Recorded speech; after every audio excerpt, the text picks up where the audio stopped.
Good evening, everyone. My name is Isabella Efimov, and today I have the honor to stand here and tell you why you are not an entrepreneur yet. But who the hell am I to tell you this? I am no different than you. I'm a student at this university, I'm studying European business, and I don't even have my bachelor's degree yet. But what I do have is a company. It's an online platform where children who are socially or financially disadvantaged can receive private tutoring for free via video chat from university students from all over the world. And in my entrepreneurial journey that I went through and still going through, I encountered 5 fears that were so close to prevent me from founding my business and therefore also standing here today and telling you about all of this. So, what did I do with those fears? Did I kill them, bury them, somehow muted them? No, I kept them right where they have been, in my head. But now they are working for me rather than against me. This might sound weird to you, but I'd like to imagine it as in a movie, Inside Out, or in German, Alles steht Kopf. Perhaps some of you have seen this movie. It's about a girl's mind which is controlled by 5 emotions, all embodied as small and colorful characters. So here you can see all of them: fear, joy, disgust, anger, and sadness. So coming back to my fears, I'd like to imagine them as small and colorful characters as well, sitting in my head, controlling my mind. And in the upcoming 10 minutes, I would like to introduce you to each of my fears and tell you the secret of how I became friends with them. Also, I believe that at the end of my talk, you will have to admit to yourself that some of those fears, or maybe even more, are also living in your head. So let's start with fear number 1, the fear of failure, or as I'd like to call her, the Titanic. Of course, each of the fears that I'm going to talk about tonight are kind of linked to this fear. But what I am talking about is the complete failure, the absolute worst case, the sinking of the Titanic, or your business. And not just the fear of your startup simply not excelling. So, how can you make this very challenging one over here work for you? Ask her a million questions. Don't let a simple, "Oh my God, I will fail," convince you to bin your idea. Dig further. Ask, what could go wrong? Why would it go wrong? And what would the consequences be? It's like a Jenga game. There are, luckily, only a few blocks that can make your whole construction fall apart. Hence, it's her task to identify those blocks and your task to prevent them from happening and therefore making your business fail. Let me tell you about fear number 2, the doorman.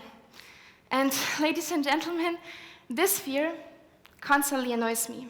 Not just when it comes to being an entrepreneur, but also right before each job interview I have, and to be truly honest with you, also right before I came up the stage. It's the fear of not be taken seriously. If you decide to start a business and pitch your idea to potential clients, investors, or your friends, the fear that they are going to see your idea as a joke is huge. But let me tell you something. This one over here is your biggest and cruelest critic because she knows all of your weaknesses. So let her reaction to your idea be the highest hurdle to overcome. She's basically the doorman standing in front of the door that is going to release your idea to the whole world. So you can be sure that if you turn her face from this to this, you will feel confident and also be able to show that confidence while pitching your idea to literally anyone.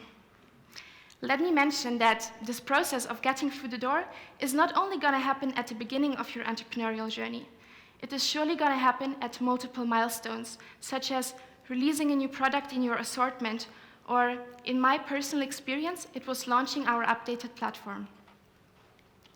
And now, it's time to introduce you to my third friend, the question mark, or also known as, I don't know anything and I have no experience in building a business.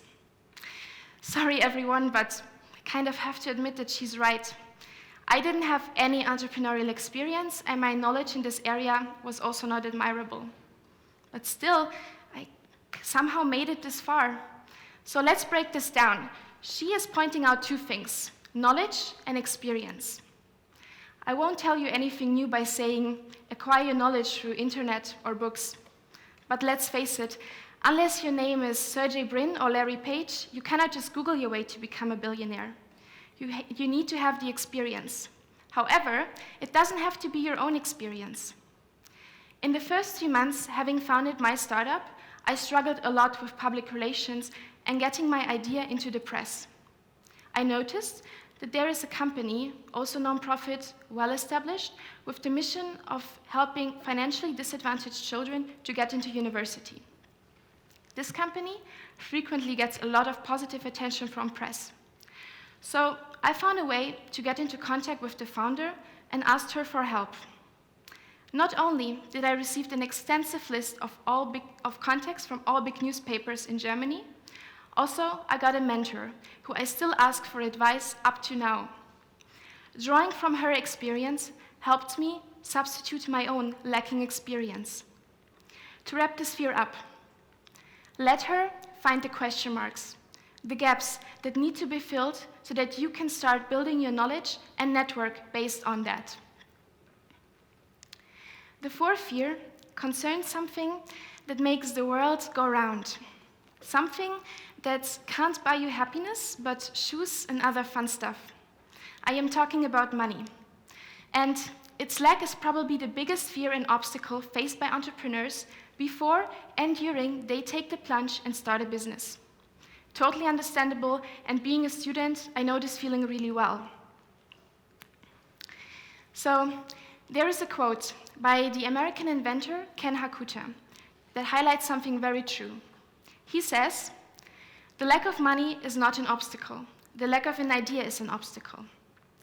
For the purpose of this talk, I would like to adapt this quote a bit and say, the lack of money is not an obstacle. The lack of creativity is an obstacle. Use your energy and creativity on finding more affordable ways to receive the same or similar outcome rather than on worrying to getting the money needed. I did that mistake, and this is exactly how I wasted 6 months of my entrepreneurial journey. Let me tell you about this adventure. As you can imagine, my idea is very technical because it consists of a platform that connects people online. None of the agencies and web developers I contacted wanted to help me for free. Instead, they calculated an amount between 3,000 and 6,000 euros for the platform development. From that moment on, I solely focused on gathering this money, which obviously failed. So after 6 months, I finally realized that I have to find another way, and I did.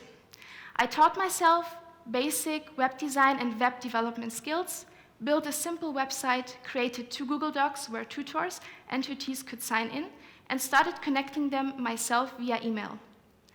Around 3 months later, my company received a social engagement award and 1,500 euros. Do you see the irony? What I want to say with that is, this fear limited my view on only one possible way to get to the end goal, so that I ignored all the other ways to reach that same goal. Therefore, make this fear enlarge your view and figure out other, cheaper ways to get what you want. The last, but certainly not the least fear, is called the plate. And you will recognize it when you hear something like, "Starting a business will be too much on my plate," coming out of your mouth. As I was, and still am a student when I started my business, this thought was constantly present. And I believe that because many students are sitting in this audience today, and maybe some of you also think of becoming entrepreneurs, you can relate to this fear. It's crucial to become friends with this fear. Why? Because business opportunities won't wait for you to graduate and pick you up from your graduation party. It's now or never. And you can make it happen now if you let this fear identify what is it worth putting on your plate, investing your time into, and for the other tasks, add plates. Ask friends for help, build your team. In my personal experience, I put business development and marketing on my plate. And for social media, local expansion, and public relations, I asked friends for help, who I can now also call my team. Also, be aware of the fact that once you give up control to others, you really have to give it up. The perfectionists among us, including me, can have a hard time to fully give up control over certain business areas. Therefore, it's so important that you find a team you trust will do a good job and show you how valuable their input is. And now, ladies and gentlemen, do you remember my statement at the beginning of this talk? I wanted to tell you why you are not an entrepreneur yet. So, here is my response. There is no reason anymore. I want you to say goodbye to your enemies that took the decisions in your life for way too long, and say hello to your new friends. Let those fears, regardless of them being 5, 10, or 100, turn you into the makers, the creators, rather than the procrastinators. Start now, because we have way too many ideas and too little time left, don't you think? Thank you.